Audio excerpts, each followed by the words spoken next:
y voy a comenzar a compartir mi pantalla, ¿vale? Si ustedes van teniendo alguna duda o alguna pregunta con respecto a lo que vayamos platicando, me van deteniendo, ¿vale? Para hacer esto más, más fluido. Entonces, voy a compartir mi pantalla primero. Ahí. Y aquí directamente del aula virtual voy a abrir el manual, ¿vale? Acuérdense que esa es la segunda práctica del manual. Entonces, me voy a manual de prácticas, abro el vínculo y lo voy a sacar de acá. Creo que hay gente de este lado. Ok. Entonces, es nuestro manual de prácticas y nos vamos a ir a la práctica número 2, respuesta a sistemas dinámicos. Aquí está. Entonces, si vemos, la práctica tiene dos objetivos. Interpretar, saber cuál es el comportamiento de los sistemas ante las entradas prueba que tenemos en la ingeniería, pero ahora visto desde el punto de vista teórico. ¿A qué me refiero con esto? Nosotros la clase pasada vimos de manera muy general, a lo mejor, cuál era el efecto que tenían ciertas entradas, en ciertos sistemas para poder caracterizar la salida. Y conociendo la entrada y la salida, nosotros podíamos, obtener propiedades de los sistemas. En este caso, lo que vamos a hacer es fijarnos en qué sucede con una entrada específica, que es la entrada de escalón, y cómo con esta entrada nosotros podemos clasificar o podemos obtener propiedades de los sistemas. Esa es la primera, el primer objetivo. El segundo es que nosotros aprendamos a reconocer de forma general cuál es el comportamiento de un sistema de primer y de segundo orden, excitados ante una entrada de escalón, ¿vale? A partir de este momento, la mayor parte del análisis que vamos a hacer se van a centrar en dos señales prueba, en la señal impulso y en la señal escalón. La señal escalón me va a servir a mí para poder obtener propiedades del desempeño del sistema. ¿Qué es esto del desempeño? ¿Cuánto tiempo se tarda el sistema en alcanzar un valor en estado estacionario? ¿Cuánto tiempo se tarda el sistema en llegar, en alcanzar cierto porcentaje del valor de la salida? ¿Cuántas oscilaciones va a tener el sistema? Si el sistema no oscila, etcétera. Para eso me sirve, caracterizar o analizar la respuesta escalón del sistema. El tipo de respuestas precisamente de sistemas de primer y segundo orden dependen de la entrada prueba y va a depender seguramente de la entrada que elijamos. En este caso, como vamos a elegir una entrada de escalón, lo que vamos a caracterizar son respuestas de sistemas de primer orden, respuestas de sistemas de segundo orden, pero reconociendo o teniendo en cuenta que son excitados con un escalón, ¿vale? ¿Por qué nada más respuestas de primer y de segundo orden? Por ahí a lo mejor alguno de ustedes piensa, oye, pero no se supone que hay sistemas de orden n, que tenemos sistemas que se pueden representar con ecuaciones diferenciales de cualquier orden.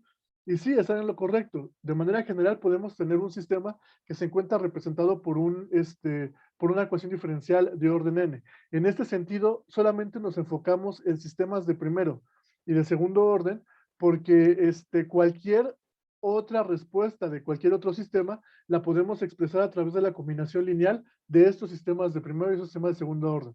Entonces, si yo tengo un sistema de orden 5, al final la respuesta la voy a poder caracterizar conociendo la respuesta de sistemas de primero y las respuestas de sistemas de segundo orden. ¿Ok? Vamos a dar una pequeña introducción teórica. Todo esto se ve de manera más profunda en el video que está arriba en el aula virtual acerca de teorías de respuestas, teoría de respuesta a sistemas dinámicos, pero vamos a darle contexto al desarrollo de la práctica para que no entremos directamente a hacer las actividades y se me queden ahorita como que no saben qué es lo que está sucediendo. Entonces, vamos a partir de lo que habíamos estado estableciendo en el curso, ¿vale? Nosotros habíamos definido o habíamos caracterizado un sistema de la siguiente forma. Yo tengo aquí un sistema en donde yo tengo una señal de entrada que voy a llamar X y tengo una señal de salida que voy a llamar Y. Nosotros habíamos definido que Y era igual a la transformación que hacía este sistema de la señal de entrada X, ¿no? Y dependiendo de cómo era el comportamiento de la salida con respecto a la entrada que yo ponía de este lado como señal de entrada, pues yo podía obtener propiedades del sistema. Podía definir si el sistema era lineal, no lineal, sea dinámico o estático, y algunas otras propiedades, ¿vale? ¿Cómo vamos a trabajar a partir de este momento? Esta, digamos que es una representación general de sistemas. todos los sistemas y conforme ustedes vayan trabajando a lo largo de su formación profesional y académica con sistemas, van a ver que esa es la representación usual. Podemos tener un sistema complejo representado a través de un diagrama de bloques en donde cada uno de los bloques va a representar una parte del proceso, va a representar una parte del sistema. En este sentido, digamos que es la manera general en que yo puedo identificar cuál es el sistema y cuáles son las señales con las que interactúa el sistema. Nosotros como ingenieros, además, necesitamos tener alguna herramienta que nos permita a nosotros caracterizar o obtener propiedades matemáticas de los sistemas con los que estamos trabajando. ¿Por qué? Pues porque a lo mejor a mí lo que me interesa hacer es diseñar, por ejemplo, un controlador. Y para diseñar ese controlador, a lo mejor necesito conocer matemáticamente cómo es que se comporta el sistema. Necesito yo, identificar propiedades de la respuesta, pero necesito identificar tiempos exactamente o tiempos precisos de cuánto tiempo le va a tomar al sistema alcanzar cierto valor del proceso. Entonces, yo necesito con un modelo matemático establecer ese tiempo. Entonces, necesitamos definir o necesitamos establecer modelos matemáticos que nos permitan a nosotros identificar cuál es el comportamiento físico del sistema, ¿vale? ¿Cuál es el mejor modelo matemático? El que nos sirva, ¿ok? Puede ser un modelo matemático muy complejo en donde solamente esté caracterizado por una ecuación, o puede ser un modelo matemático muy sencillo en donde solamente esté caracterizado por una ecuación, o puede ser un modelo matemático muy complejo en donde esté caracterizado por n ecuaciones. El modelo matemático que nosotros vamos a elegir siempre es aquel modelo que me sirva a mí. En el caso de sistemas lineales e invariantes en el tiempo, que son los sistemas con los que vamos a trabajar a partir de este momento, vamos a considerar que los modelos matemáticos que vamos a ocupar para poder establecer condiciones físicas del sistema van a ser ecuaciones diferenciales, ¿vale? Entonces, vamos a partir de una ecuación diferencial general que yo tengo, por ejemplo, A de n por la derivada de y, la derivada n de y, perdón, más b de n por la derivada n menos 1 de y con respecto del tiempo. Eso lo voy a borrar para que no me estorbe, ¿vale? Ajá, más, más, no, perdón, aquí en lugar de B, para no ocupar un montón de letras, le voy a poner A de n menos 1. Aquí le voy a poner A1 de la derivada de Y con respecto del tiempo, más A0 por Y, igual a, voy a ponerle BM, por la derivada M de X con respecto del tiempo, más BM menos 1 por la derivada M menos 1 de X con respecto del tiempo, más, más, B1 por la derivada de X con respecto del tiempo, más B0 por X. ¿Vale? Tengo esta ecuación diferencial. Esta ecuación diferencial es de orden n, ¿vale? Es el orden que va a dar la señal de salida, es el orden que voy a conocer de la señal de salida. Cuando a mí me presenten un módulo matemático que caracteriza un sistema a través de una ecuación diferencial, al igual que en el caso de diagrama de bloques o en el caso de los bloques, tengo que identificar cuál es mi señal de entrada y cuál es mi señal de salida. Siempre yo voy a conocer la señal de entrada. Entonces me van a decir, ¿sabes qué? Considera este modelo matemático en donde X es igual, por ejemplo, a un escalón. Entonces yo sé en este caso que X es mi señal de entrada. Otra forma en que nos podemos dar cuenta cuál es la señal de entrada y cuál es la señal de salida, cuando trabajemos con sistemas físicos, es que n, bueno, en este caso m, siempre va a ser menor o igual que n. ¿Ok? M, que es el orden de la ecuación diferencial que se encuentra asociada a la entrada, siempre va a ser menor o igual al orden de la ecuación diferencial que se encuentra asociada a la salida. ¿Por qué? Si nosotros tomamos en cuenta esta consideración, estamos hablando de que los sistemas con los que estamos trabajando son sistemas implementables. Si yo considero que M es mayor que N, en este caso estoy hablando de sistemas que no son implementables. ¿A qué me refiero con implementable? Al sentido estricto de la palabra, que yo puedo agarrar elementos y puedo construir un sistema. Si M es mayor que N, estoy hablando que el sistema que tengo no es un sistema implementable, ¿vale? para que el sistema sea implementable, M siempre tiene que ser menor a N. Todos los sistemas físicos, todos los sistemas físicos son sistemas implementables. ¿Y por qué me atrevo a hacer esta suposición tan a la ligera? Pues porque los podemos ver y los podemos analizar. ¿A qué me refiero? Si yo agarro la computadora, o no sé qué tengan ustedes, tablet, teléfono, no sé, lo que ustedes quieran. Si yo agarro el elemento con el que están tomando ustedes clase ahorita, y yo obtengo una ecuación diferencial que caracteriza dinámicamente a ese elemento, la ecuación diferencial que voy a obtener va a ser una ecuación parecida a esta, en donde la derivada que está asociada a las entradas, siempre, el orden de la derivada que está asociada a las entradas, siempre va a ser menor que el orden de la ecuación diferencial que esté asociada a las salidas, ¿vale? Y yo sé que puedo obtener eso porque estoy viendo el sistema ya está implementado, ya está armado y está funcionando. Entonces ese sistema es implementable. Si yo saco el modelo matemático, por ejemplo, del sistema hidráulico de mi casa, del tinaco con las tuberías, el modelo matemático que me va a dar va a ser un modelo matemático en donde el orden de la ecuación diferencial de la salida va a ser mayor al orden de la ecuación diferencial de la entrada. Si yo agarro un globo aerostático y lo modelo dinámicamente, el orden de la ecuación diferencial de la entrada siempre va a ser menor al orden de la ecuación diferencial de la salida, ¿vale? Porque todos esos sistemas son implementables.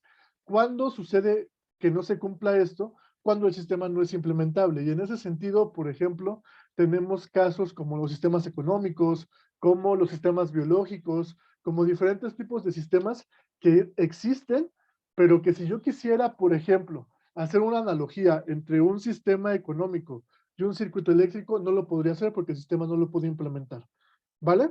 Entonces, todos los sistemas físicos, todos cumplen con esta condición. Todos los sistemas físicos son implementables, ¿ok? Ahora, ¿de qué depende el orden de la ecuación diferencial? El orden de la ecuación diferencial con la que voy a trabajar depende del número de elementos que almacenan energía que se encuentran dentro del sistema.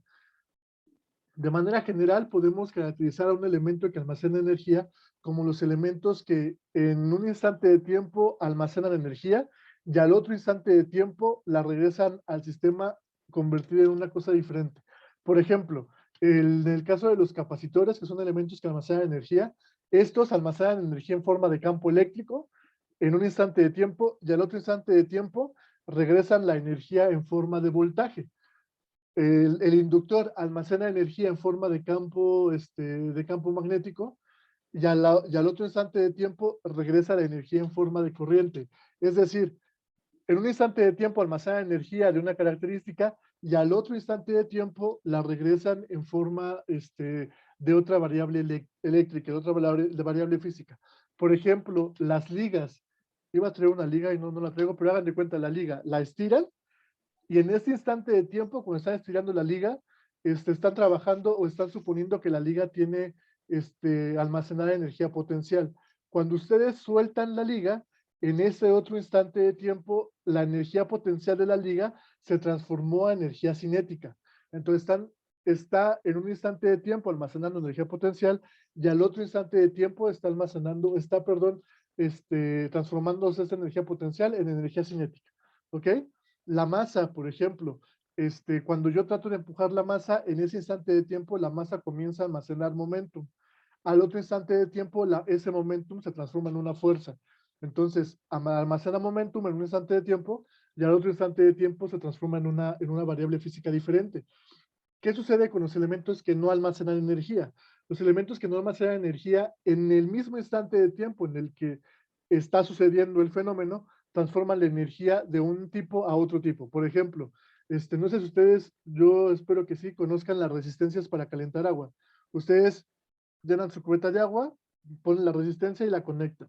En el momento en que la corriente comienza a fluir por la resistencia, en el mismo instante de tiempo, esa corriente que circula por la resistencia se transforma en calor. Entonces, no almacena la corriente y después me da calor, sino que en el mismo instante de tiempo en el que la corriente está circulando por el alambre, en ese mismo instante de tiempo está transformándose esta energía en calor. Los focos incandescentes, conecto la bombilla está fabricada con un cable metálico en donde ese cable metálico funciona como una resistencia.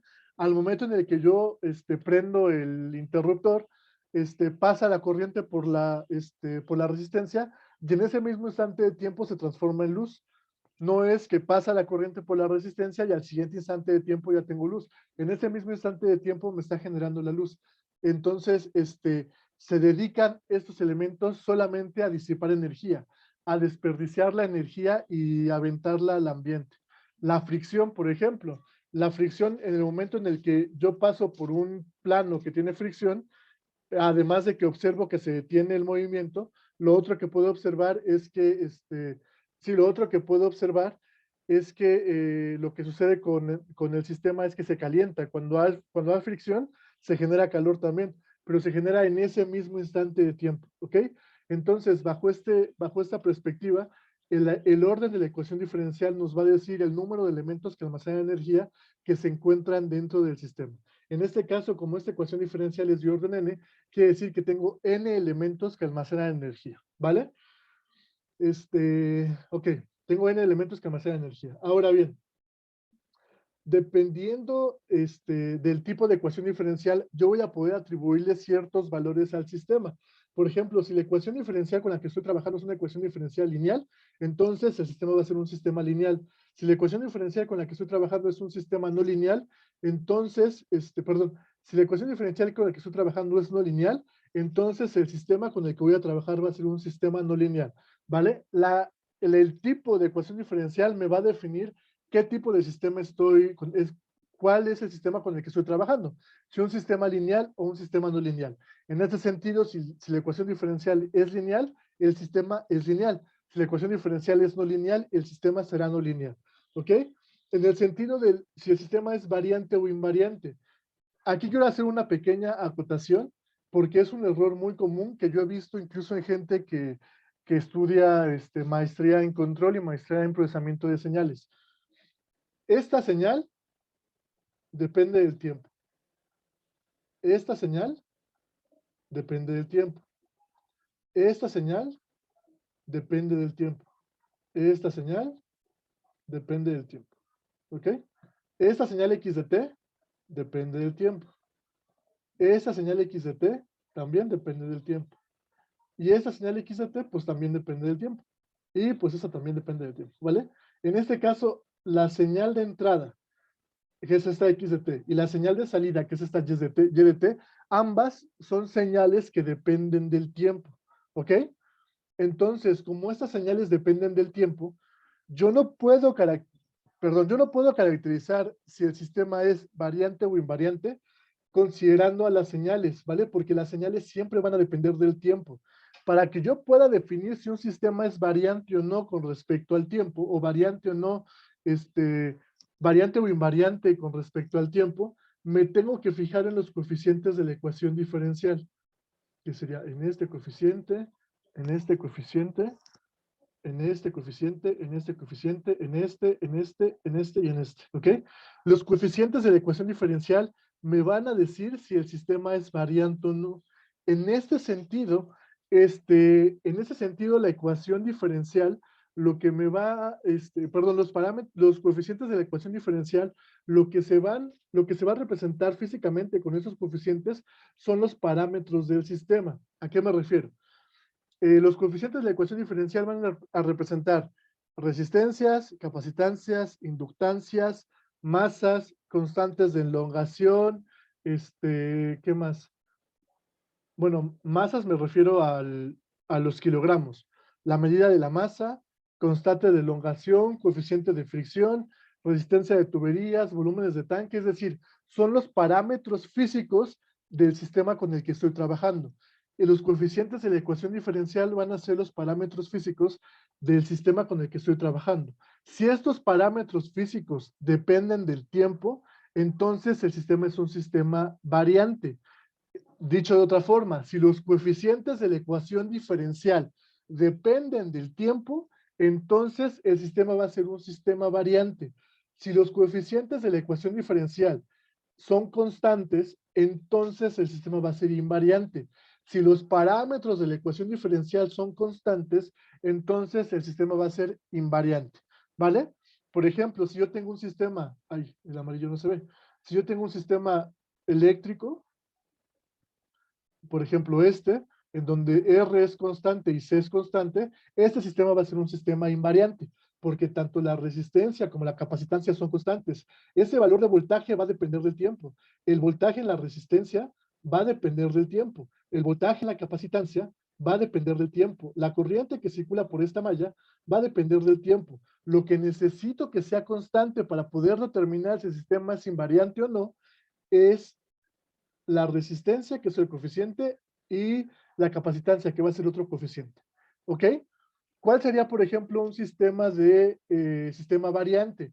Hagan de cuenta que este corrector es un avión y que yo me encuentro, bueno, el avión se encuentra en la pista de aterrizaje. Llegan las personitas, se suben al avión, llega la tripulación, se sube al avión, ya cuando todas las personitas y la tripulación se encuentran arriba del avión, llega la gente que trabaja ahí en el aeropuerto y se ponen a cargar el corrector, bueno, el avión de gasolina, de combustible.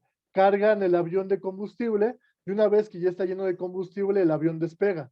Va a despegar de este punto A este punto B, que es la otra mano. Entonces, viene para acá, va despegando, va despegando, va despegando y va a llegar a este punto B, ¿vale? ¿Qué sucedió con la masa del avión? La masa del avión va disminuyendo. ¿Por qué? Porque yo puedo considerar que la masa del avión, déjale pongo la masa total del avión, es igual a la masa de la estructura, la masa de los fierros con lo que está fabricado el avión, la masa de las partes del avión, más la masa de las personitas, la masa de la gente que se subió al avión, la masa que va a viajar en el avión, más la masa del combustible, ¿ok? La masa de la estructura siempre va a ser constante. Bueno, es lo que esperaríamos, que siempre fuera constante. Vamos a considerar que siempre, siempre es constante. Nunca se le cae nada al avión, siempre la masa es constante. La masa de la estructura es constante.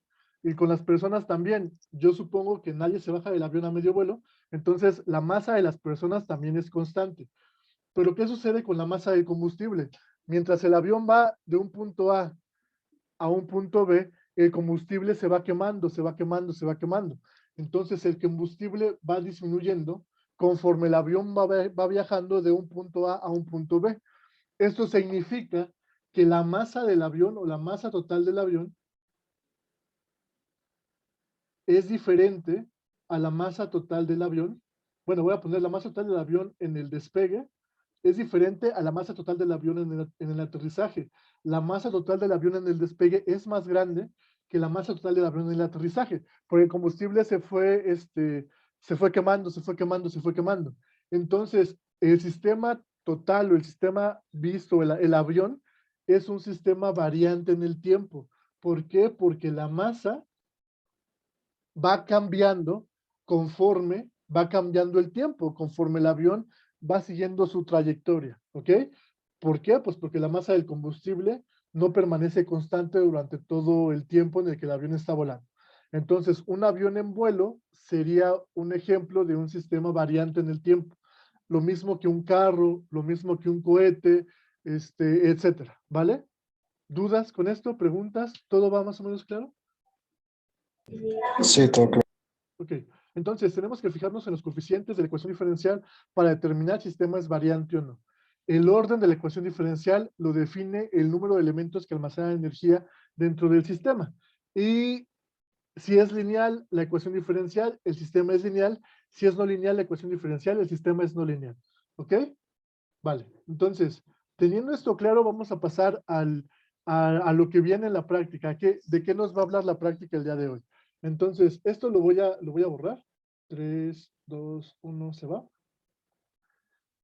Y vamos a regresar al desarrollo de la práctica, ¿vale? Vimos los objetivos, vienen aquí algunas cosas y empezamos con el fundamento teórico. En este caso les digo que la mayor parte de esto ya viene desarrollado en el video de respuesta a sistemas dinámicos. Vamos a darle una repasada general para que no quede por ahí ningún cabo suelto. Vamos a trabajar con sistemas de primer orden. Esto significa que las ecuaciones diferenciales con las cuales vamos a trabajar van a ser ecuaciones diferenciales de primer orden, ¿ok? El que sea un sistema de primer orden significa que solamente tenemos un solo elemento que almacena energía, ¿ok? Por eso podemos considerar que el sistema es un sistema de primer orden. Si nosotros normalizamos en función de este valor de A0, es decir, si conseguimos que la ecuación diferencial tenga una estructura de A1 diferencial de Y con respecto del tiempo, esto entre A0 más Y igual a B0 entre A0 por X, nosotros lo que tendríamos caracterizado de esta forma es una estructura general de un sistema de primer orden. Esto quiere decir que todos los sistemas de primer orden van a tener esa estructura general y podemos identificar diferentes partes. En este caso, el número que va a estar multiplicado a la primera derivada la vamos a llamar nosotros constante de tiempo. Y el número que va a estar multiplicado a mi señal de entrada, yo lo voy a llamar ganancia del sistema. Todos los sistemas de primer orden, todos tienen estas características. Tienen una constante de tiempo y tienen una ganancia del sistema, ¿vale? Sería la forma en como nosotros encontraríamos o podríamos definir la forma general de una ecuación diferencial de primer orden. Aquí tenemos que hacer una pequeña acotación. La constante de tiempo es un parámetro de desempeño. Eso significa que me va a indicar cómo se comporta la respuesta durante el tiempo, durante un periodo de tiempo, pero que solamente puedo caracterizar con la entrada de escalón. No lo puedo caracterizar con un impulso, no lo puedo caracterizar con una rampa, no lo puedo caracterizar con una parábola, no lo puedo caracterizar con nada más que un escalón. Entonces, la constante de tiempo solamente la vamos a poder definir para sistemas de primer orden y solamente para sistemas de primer orden que sean excitados con escalones, ¿ok? ¿Y qué es la constante de tiempo? La constante de tiempo es el tiempo que el sistema tarda en alcanzar el 63% de su valor final. Aquí hay algunas pequeñas diferencias entre autores. Algunos dicen que es el 63.3%, algunos dicen que es el 63.339%, algunos dicen que es simplemente el 63%. De manera general, vamos a trabajar con el 63%.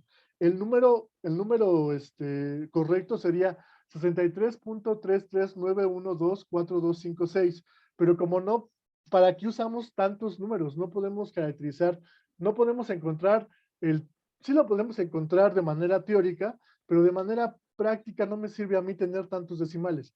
Entonces vamos a quedarnos con el 63%. Entonces, a la constante de tiempo la vamos a definir como el tiempo que un sistema tarda en alcanzar el 63% de su valor final.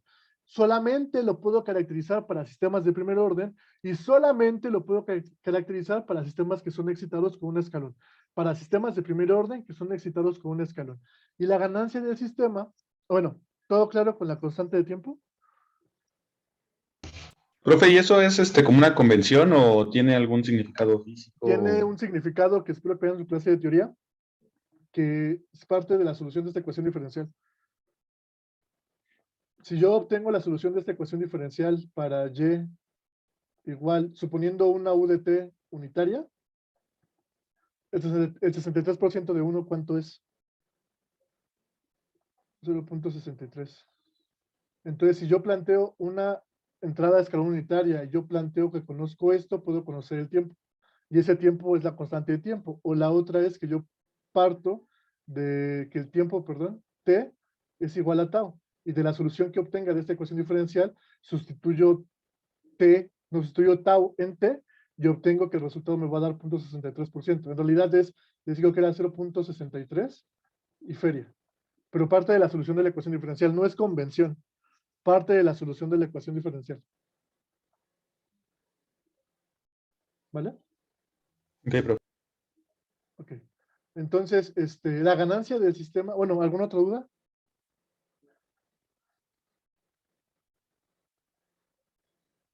Ok. La ganancia del sistema es un valor que me indica qué tanto voy a multiplicar o qué tanto voy a alejarme yo de la señal de entrada. Por ejemplo, si yo tengo que U de t es igual a 5, bueno, no, U de t no, porque U de t es un escalón. Yo tengo que X de t es igual a 5 U de t y mi ganancia acá es igual a 1, lo que estoy diciendo es que voy a multiplicar esta señal de entrada por este valor constante de 1. Si yo tengo que mi señal de entrada es, por ejemplo, U de t nada más, un escalón unitario, y mi K en lugar de ser 1 es 5, quiere decir que voy a multiplicar esta señal de entrada por 5. ¿Ok? Simplemente lo que me dice es ¿Por qué escalas? Voy a multiplicar la señal de entrada para poder obtener un valor a la salida. Y todos los sistemas tienen caracterizadas estos valores de ganancia, ¿ok? Entonces, de esta manera yo puedo identificar una forma general de la ecuación diferencial, que es esta que tengo de este lado, ¿vale? En donde si yo identifico la forma, ya no tengo que hacer nada más. Si yo identifico la estructura, no tengo que hacer nada más. No tengo que hacer ningún otro cálculo más que identificar cuánto vale la constante de tiempo, que es la que está multiplicada siempre a la derivada, cuánto vale la ganancia, que es que está multiplicada a la señal de entrada, y con esto puedo resolver un montón de problemas. Generalmente a ustedes, por ejemplo, les preguntan en los exámenes, ¿cuál es la constante de tiempo de ese sistema de primer orden? Y les dan la ecuación diferencial. Y entonces hacen esto que le comentaba su compañero Oscar. Agarran, ponen su solución de su ecuación diferencial, sustituyen y encuentran el valor. Está bien, pero si ustedes parten de que conocen la estructura, pueden desde un principio conocer cuál es ese valor de tiempo, que siempre va a ser el que se encuentra multiplicado por el valor de la primera derivada. Aquí hay que hacer una aclaración. Es este valor cuando el número por el que se encuentra multiplicado la variable sin derivar es 1. Si aquí yo tengo, por ejemplo, 2, yo no puedo garantizar que esa es la constante de tiempo. Tengo que normalizar con respecto a este valor de y para poder establecer cuál sería el valor de la constante de tiempo. Tengo que tener aquí un 1 a fuerzas para poder definir que este número que se encuentra multiplicando a la primera derivada es la constante de tiempo. ¿Ok?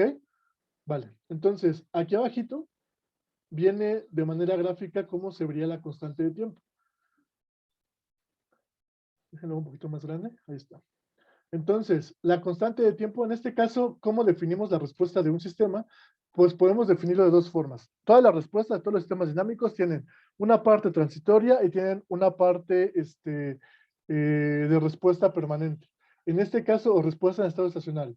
En este caso, por ejemplo, yo puedo decir que de aquí a acá, está la respuesta transitoria y esta es la respuesta en estado estacionario o la respuesta en estado permanente, ¿vale?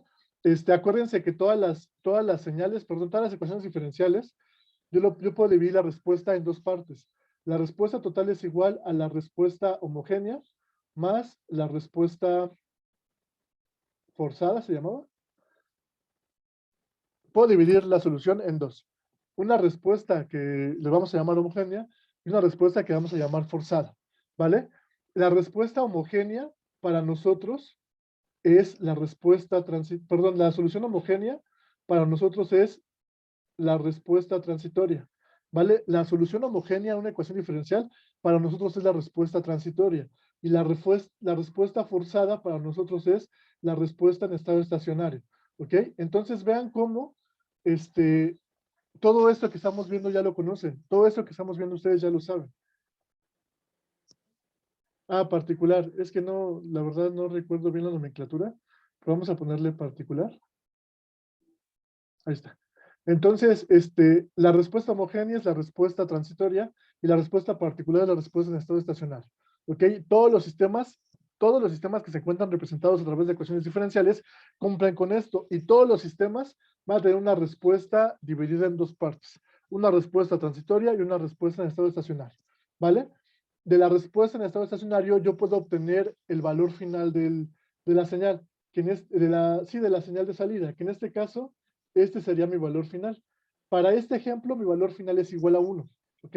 Entonces, el 63% de 1, pues es 0.63, que sería aquí, 0.63. Ahí está. Ok, entonces, lo que hacemos es, obtenemos el valor, en este caso el 63% del valor final, sacamos una línea, vemos cuánto vale la respuesta o cuánto es el valor de la respuesta en ese 63%, y lo que nosotros ahora buscamos es el tiempo que se tarda en llegar a ese 63%. Y esto que tengo yo de este lado es mi constante de tiempo. Para este sistema se tardó 0.1 segundo, 0.1 segundos en alcanzar el 63% del valor final, ¿vale? Entonces, si aquí yo tuviera un valor final de 2, tendría que buscar de este lado yo el 63% de 2, ver cuánto tiempo se tarda el sistema en llegar al 63% de 2 y así definir la constante de tiempo. Les digo, o les repito, esta respuesta que están viendo ustedes aquí arriba es la respuesta del sistema, o es la respuesta de un sistema de primer orden que es excitado con un escalón, ¿vale? Si yo hubiera excitado con otra cosa que no fuera un escalón, yo no podría definir lo que estoy definiendo de esta forma, ¿vale? Tendría que buscar o tendría que hacer de una manera diferente la definición de la constante de tiempo, porque de primera instancia solamente se define para un escalón, ¿ok? Entonces, la respuesta que están viendo ustedes en pantalla, esta respuesta azul, es la respuesta clásica de un sistema de primer orden cuando es excitado con un escalón. Siempre que vea una respuesta de este tipo, estaríamos hablando de una respuesta de un sistema de primer orden. ¿Vale? ¿Dudas? Ok.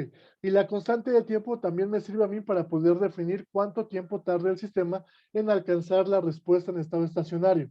En este caso, sí es una cuestión de convención. Hay unas personas que son muy conservadoras y dicen, a ver, no, se tarda 4 constantes de tiempo en alcanzar el estado estacionario.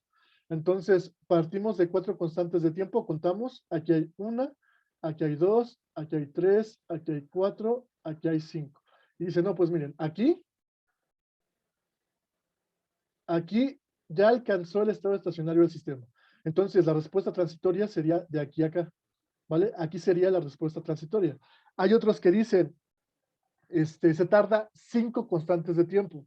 Entonces, vemos de este lado, ponemos aquí y decimos, hasta aquí es la respuesta transitoria. Lo que es usual es decir que se tarda más de 5 constantes de tiempo. Entonces, lo que nosotros podríamos caracterizar como respuesta transitoria sería hasta acá, ¿vale? Todo esto sería la respuesta transitoria y a partir de esta constante de tiempo ya sería ¿cómo se llama? El tiempo en estado estacionario. Cualquiera de todos estos está bien. ¿Cuál es o por qué usamos ese tipo de convenciones? Porque depende del sistema con el que estén trabajando, pues va a depender cuándo podemos considerar que estamos en un estado estacionario. ¿Por qué? Imagínense que estamos trabajando con un sistema eléctrico en donde su señal de salida o la señal del valor o el valor final es 0.1.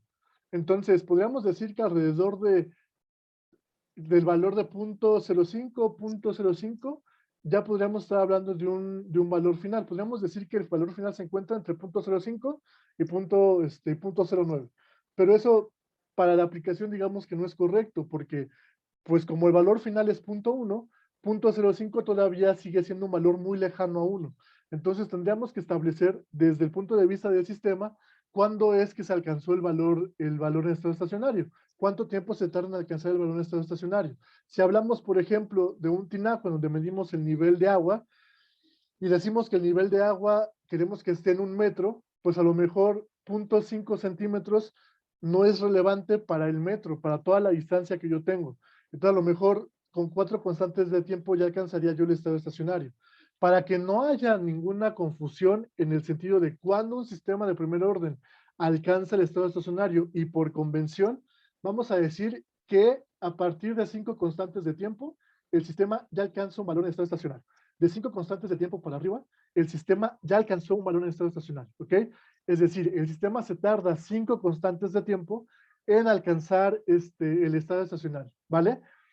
Ojo aquí, solamente funciona esta convención para cuando trabajamos con sistemas de primer orden excitados con un escalón. Si estamos trabajando con sistemas de primer orden excitados con otra cosa, no podemos garantizar que después de 5 constantes de tiempo el sistema ya alcance un valor en estado estacionario. Si estamos trabajando con un sistema de segundo orden, ni siquiera podemos definir la constante de tiempo. ¿Vale? ¿Dudas? Ok. Entonces, esto es en relación a sistemas de primer orden. Entonces, esta respuesta, guárdensela en su mente, porque esta respuesta es una respuesta clásica de un sistema de primer orden y se caracteriza de la misma forma. La constante de tiempo es el tiempo que el sistema tarda en alcanzar el 73% del valor final y el valor en estado estacionario ocurre después de 5 constantes de tiempo, ¿ok? Para cuando este sistema de primer orden es excitado, perdón, con una señal escalón. Entonces, voy a borrar todo esto y eso es todo lo que tenemos para sistemas de primer orden. Vamos a ver qué sucede con sistemas de segundo orden, ¿ok? En este caso, tenemos que un sistema de segundo orden se puede representar a través de esta ecuación diferencial. ¿Ok? ¿Qué es una ecuación diferencial de segundo orden? Es una ecuación diferencial lineal en donde se encuentra normalizada para la derivada de mayor orden Y el que sea un sistema, una ecuación diferencial de segundo orden, quiere decir que en el sistema se encuentran dos elementos que almacenan energía, ¿vale? Esta ecuación que están viendo es la ecuación característica de un sistema de segundo orden. Todos los sistemas de segundo orden tienen esta ecuación. Si ustedes aquí ven, por ejemplo, A1, y ustedes aquí ven, por ejemplo, A0, y ustedes ven por aquí B0, siempre A1 va a ser igual a estos valores. A2, por esta letra que no estoy seguro cuál es, pero yo voy a llamar G, por omega n, ¿vale? A0 va a ser igual a omega n cuadrada y B0 es igual a K por omega n cuadrado, ¿ok? ¿Qué es esto? ¿Qué es G? ¿Qué es omega n? ¿Qué es todo esto? Bueno, esta G nosotros la vamos a llamar como factor de amortiguamiento, ¿ok? Esta G toma valores entre 0, uy, aquí ya me equivoqué, me ganó el subconsciente, entre 0 y 1, ¿ok? Esta aquí toma valores entre 0 y 1. ¿Puede tomar valores más grandes que 1? Sí, pero usualmente como es una variable que representa una normalización, usualmente es muy raro, no digo que nunca lo hagamos, pero es muy raro encontrar valores un poquito más grandes que 1.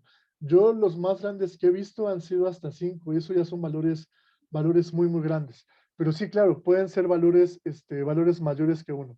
Entonces vamos a ampliar esta definición para que no, para que no quede nada más ahí. Vamos a ponerle C, en donde C es mayor que 1, ¿ok? Y se llama factor de amortiguamiento. ¿Qué es lo que indica este factor de amortiguamiento? Lo que indica es qué tanta disipación o qué tantos elementos que almacenan energía tiene el sistema. ¿Cuánto tiempo se va a tardar el sistema en disipar toda la energía que tiene intercambiándose entre sus elementos? Puede ir desde cero, es decir, que no exista ningún elemento de disipación, o puede ir hasta, vamos a poner, hasta C muy, muy grande, que quiere decir que tiene un exceso de elementos de disipación, ¿ok? Entonces, simplemente lo que indica es la cantidad de disipación que tenemos dentro del sistema. Omega n es una variable que nosotros llamamos frecuencia natural. Todos los sistemas, todos, tenemos o oscilamos a esta frecuencia natural y todos tenemos una frecuencia diferente. ¿Y qué es lo que significa? Hagan de cuenta que nosotros estamos siendo constantemente excitados ante diferentes señales. Entonces, si de repente, por ejemplo, vamos a hacer una... No, ¿para qué hacemos ejemplos absurdos? Hagan de cuenta, no sé si ustedes ya lo hayan visto, si no, lo subo al aula virtual. Es un video en donde hay un puente colgante, en donde viene una ráfaga de viento, y esta ráfaga de viento lo que hace es que comienza a hacer que el puente oscile. Llega un momento en que la ráfaga de viento llega con una frecuencia tal que este puente colgante oscila a la frecuencia natural. Empieza a oscilar a la frecuencia natural y se destruye, ¿vale? Empieza a oscilar a esta frecuencia y se destruye. Entonces, esta frecuencia natural es una frecuencia que tenemos todos los sistemas físicos que caracteriza las oscilaciones que tenemos ante ciertas entradas, ¿vale? ¿Podemos oscilar a esta frecuencia natural? Sí, solo sí. Somos excitados con una señal a una frecuencia que sea característica de la frecuencia natural que nosotros tenemos. Hagan de cuenta que hay veces que cuando tiembla, la gente que se dedica a estudiar el análisis de estructuras y de esfuerzos, no se explican por qué ciertos edificios se caen. Y es por lo mismo. Llega la onda, acuérdense que el temblor no es más que una onda que podemos caracterizar nosotros como una onda senoidal que tiene cierta frecuencia. Si esta frecuencia a la que se viene transmitiendo la onda es una frecuencia tal que un edificio lo hace oscilar a su frecuencia natural, ese edificio por la oscilación que va a existir, por la oscilación que va a tener, se va a derrumbar. Simplemente por la frecuencia en la que la señal, en este caso la onda que va transmitiendo el movimiento del temblor, va llegando al espacio donde se encuentra construido el edificio. Entonces, es una frecuencia de oscilación que todos los sistemas físicos tenemos, y esa la frecuencia que oscilamos cuando somos excitados o somos expuestos a ciertos estímulos. ¿Ok? Y pues tenemos también una ganancia del sistema que es una manera muy similar de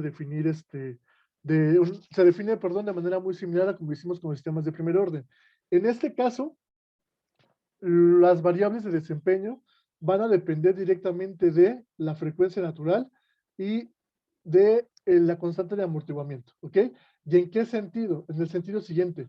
Cuando ustedes tratan de resolver una ecuación diferencial, lo primero que hacen es obtienen su parte homogénea, ¿ok? Sacan el valor de la señal,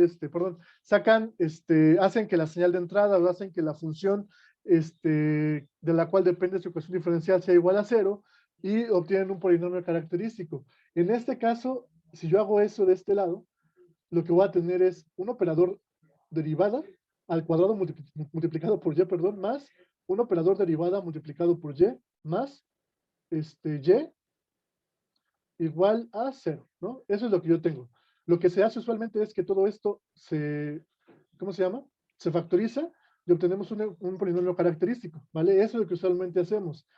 ¿Qué sucede cuando consideramos los parámetros que tenemos metidos o los coeficientes que tenemos metidos en esta ecuación diferencial?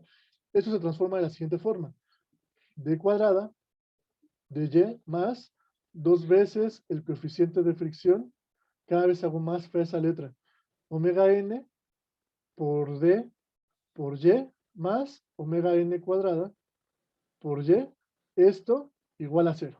¿Ok? Factorizamos la y lo que nos queda es un polinomio en función de puros operadores.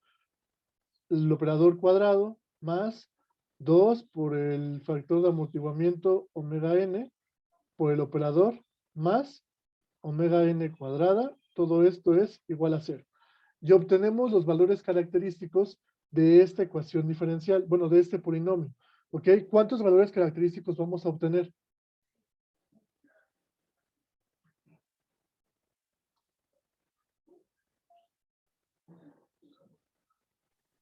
¿3? ¿Tres? ¿Por qué tres? Porque es una ecuación cuadrada. ¿Ok? ¿Los demás qué opinan? ¿No? ¿Qué piensan? Ay. ¿Vamos a obtener tres? No, serían 2 entonces, ¿no? Serían dos, Dos. porque por lo mismo que es una ecuación cuadrada, vamos a obtener dos valores característicos, ¿vale? Espérenme tantito porque la clase pasada se me apagó la computadora y lo que tenía para rescatar la clase fue celular y se está quedando sin pila. Entonces, ahí está. Tenemos dos valores característicos. ¿Cuántos tipos de valores característicos puedo obtener? Ya sé que son dos, voy a obtener dos, ¿vale? ¿De qué tipo van a ser? ¿A qué dominio van a pertenecer? ¿A qué conjunto de números van a pertenecer? Es lo que queremos observar. Entonces, voy a borrar esto, bueno, lo voy a eliminar de acá y me voy a ir al blog de notas. Voy a repintar la ecuación cuadrática, nada más para tenerla de base, porque si no se me va a olvidar. Omega n del operador más omega n cuadrada igual a 0.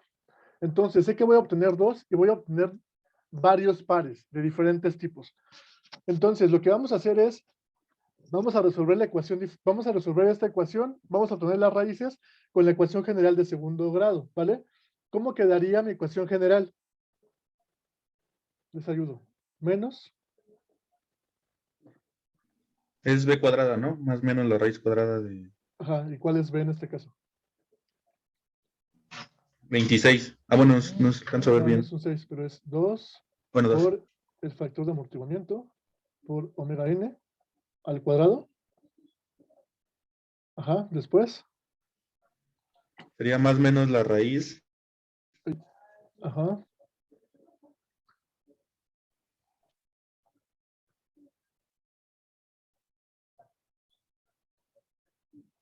Es otra vez b, ¿no? Pero es que no me acuerdo si la b cuadrada era afuera o adentro. Sí, aquí no es b cuadrada, aquí nada más es b.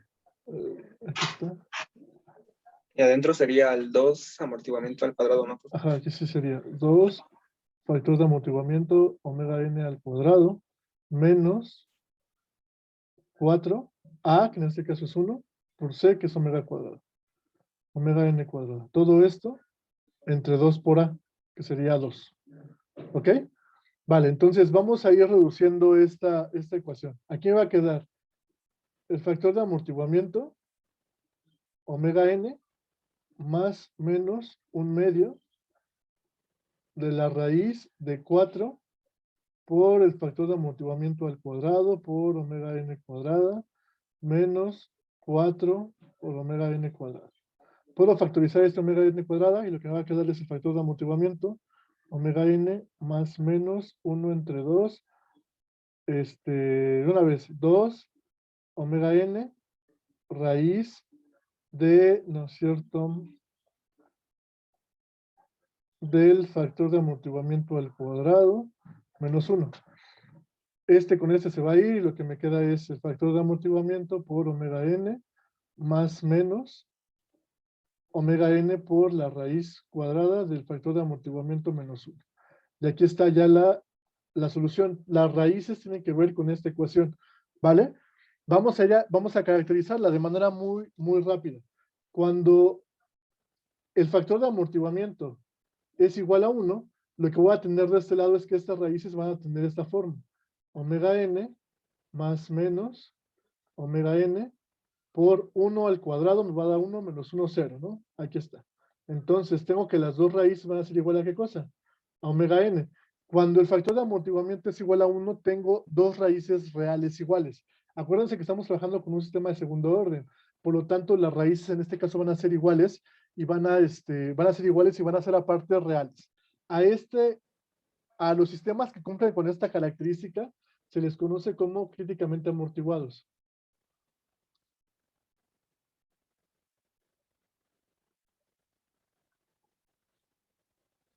¿Ok? Críticamente amortiguados. Y más o menos su forma de respuesta sería algo como esto. Como si fuera un sistema de primer orden. ¿Ok? Y ahorita les voy a explicar más o menos por qué tiene la forma de un sistema de primer orden. Entonces, más o menos sería en este estilo la respuesta. Entonces, tenemos que cuando el factor de amortiguamiento es igual a 1, tenemos un sistema críticamente amortiguado. Y lo que tengo es una respuesta que se parece mucho a un sistema de primer orden. ¿Qué pasa cuando el factor de amortiguamiento es mayor que 1? Si el factor de amortiguamiento es mayor que 1, lo que voy a tener es exactamente estas dos. Las raíces van a ser exactamente como se encuentra representado de esta forma. Es decir, voy a tener el factor de amortiguamiento omega n más menos el factor de amortiguamiento raíz del factor de amortiguamiento al cuadrado menos 1, donde este valor de esta raíz siempre va a ser real, ¿ok? Porque el factor de amortiguamiento es mayor que 1. Por lo tanto, esta raíz siempre va a ser real. Por lo tanto, los valores propios o los valores característicos, en este caso van a ser reales y diferentes. En este caso, a este sistema se le conoce como sobreamortiguado.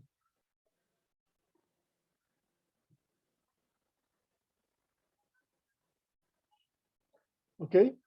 ¿Qué significa que sea críticamente amortiguado? ¿Qué significa que sea sobreamortiguado? Cuando estamos trabajando con sistemas en general y tenemos que las raíces o los valores característicos son reales, lo que significa es que las soluciones van a estar caracterizadas por exponenciales. Eso quiere decir que simplemente va a pasar un tiempo y va a tender a un valor constante. ¿Ok? Si estamos trabajando directamente con exponenciales, el sistema críticamente amortiguado y el sistema sobreamortiguado tiene una característica específica, que es que no van a existir oscilaciones en sus respuestas.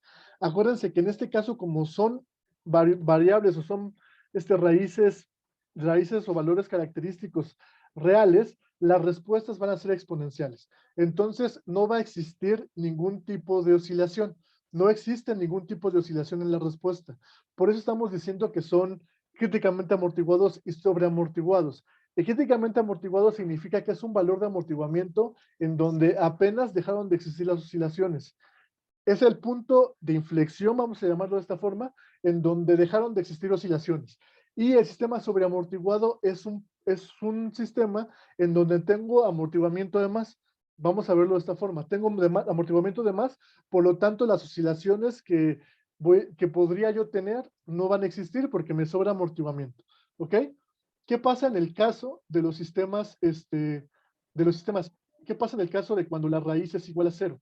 En este caso, para que la raíz sea igual a 0, yo necesito que el factor de amortiguamiento sea igual a 0.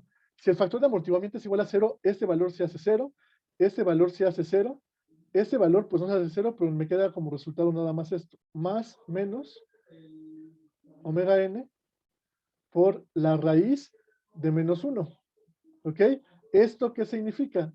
Que los dos valores característicos van a ser más menos J omega n. Estos valores característicos son valores puramente imaginarios. Son valores puramente imaginarios. Esto significa que la respuesta, al ser valores característicos puramente imaginarios, la respuesta que define o la respuesta que caracteriza a este tipo de raíces es una señal senoidal. Entonces, la respuesta que yo voy a obtener, va a ser de este tipo. Hagan de cuenta que tengo mi plano coordenado y va a ser así. ¿Ok? ¿Por qué es así?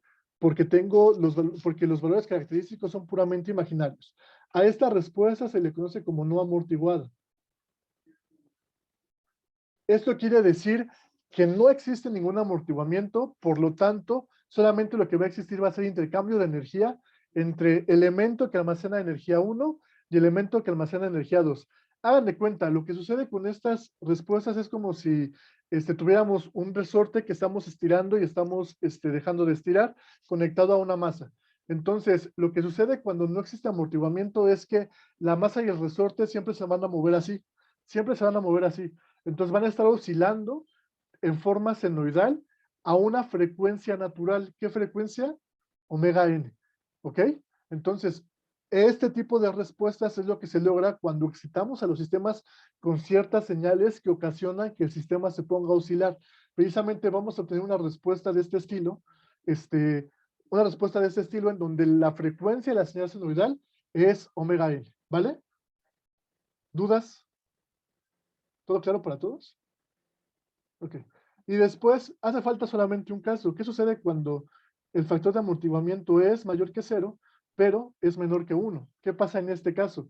En este caso vemos esta ecuación. Lo que me queda es el factor de amortiguamiento por la frecuencia natural más menos la frecuencia natural por eso mismo, el factor de amortiguamiento al cuadrado menos 1. ¿Qué sucede con este tipo de señal? Perdón, con este tipo de raíz. Con este tipo de raíz lo que va a pasar es, como este es menor que 1, este valor me va a dar como resultado un número negativo. Por lo tanto, lo que voy a tener de este lado es una J. Hagan de cuenta que lo que tengo es el factor de amortiguamiento omega n más menos J omega n por el valor de esto menos 1. ¿Vale? Donde este valor ya va a ser un valor absoluto, porque ya saqué la parte negativa que lo estaba multiplicando. Entonces, estas raíces, ¿cómo son? Estas raíces son complejas conjugadas, es decir, tenemos una parte real y tenemos una parte imaginaria. A este tipo de sistemas se les conoce como subamortiguados. Y a diferencia del sistema no amortiguado, tenemos un poquito de amortiguamiento. Y eso significa que la respuesta se va a observar de esta forma. Voy a tener una señal que va a crecer así y va a empezar a oscilar hasta que llega a un valor constante. La frecuencia de esas oscilaciones van a ser caracterizadas por este valor de omega n, en donde, ¿qué es lo que sucede? Lo que está sucediendo es que tenemos una señal senoidal, perdón, una señal exponencial que va de este lado y tenemos otra señal exponencial que va de este lado. Entonces es como si estuvieran aplastando las oscilaciones, como si esa parte real estuviera aplastando las oscilaciones hasta que dejan de existir, ¿ok? Pero entonces, como tenemos presencia de una parte compleja, lo que sucede con la respuesta es que va a tener oscilaciones. Siempre que ustedes vean valores característicos que tienen una parte compleja, significa que la respuesta que vamos a obtener es una respuesta que va a tener oscilaciones. Cuando no vean parte compleja, cuando vean valores característicos solamente reales, significa que la respuesta no va a tener ninguna oscilación. Entonces, si ustedes obtienen los valores característicos de su ecuación diferencial, obtienen los valores característicos de su sistema de segundo orden y les dan valores característicos reales y la respuesta que obtienen tiene oscilaciones, algo están haciendo mal, porque esa respuesta con oscilaciones corresponde a valores característicos que tienen metidos en su configuración o tienen metidos dentro de su estructura números complejos. ¿Ok? Esos son los 4 tipos de respuestas que tenemos en un sistema de segundo orden. Tenemos sistemas no amortiguados, tenemos sistemas subamortiguados, tenemos sistemas críticamente amortiguados y tenemos sistemas sobreamortiguados, ¿ok?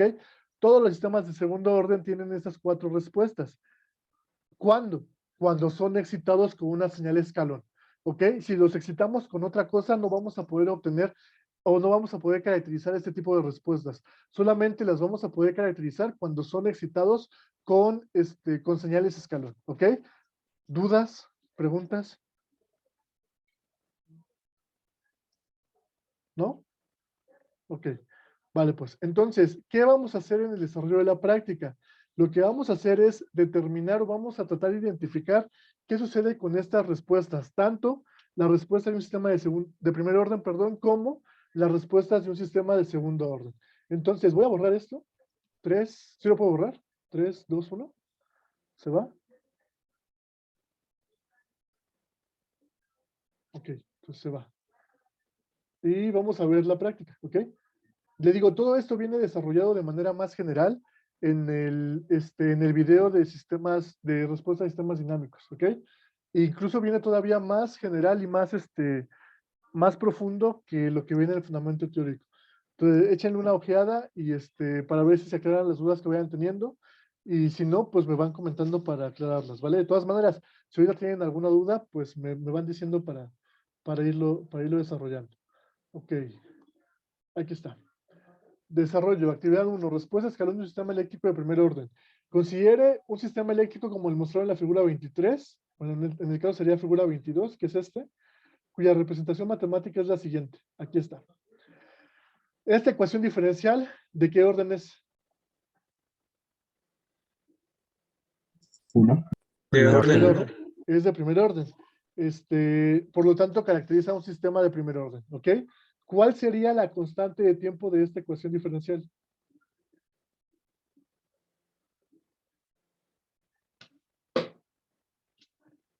R1 C1. R1, C1.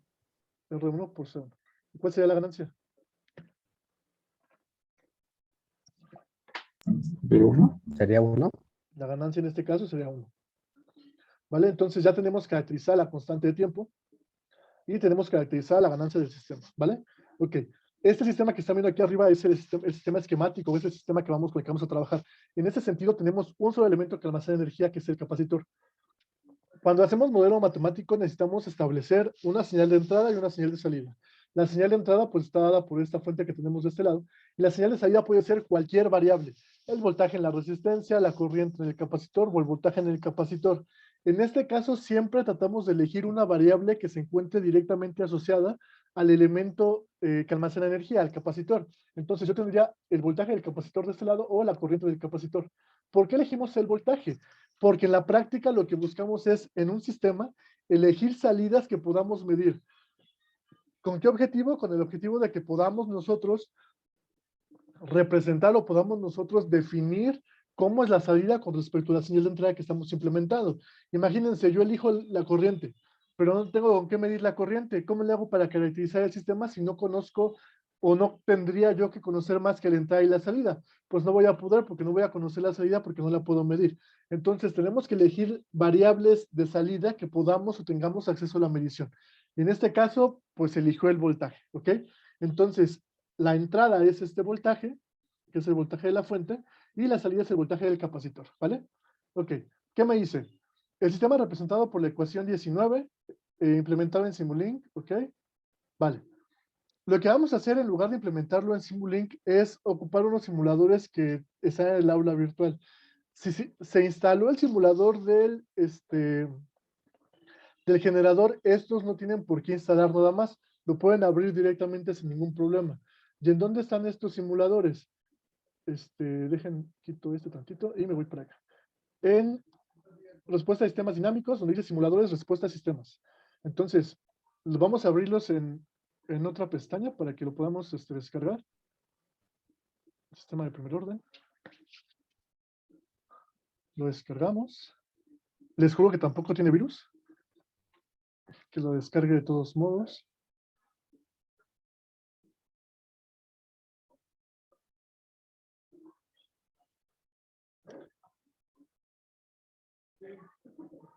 Vamos a ponerlo ahí en el escritorio. Vamos a descargar el otro mientras. Lo cierro. Déjenlo cierro. Y descargamos el sistema de segundo orden.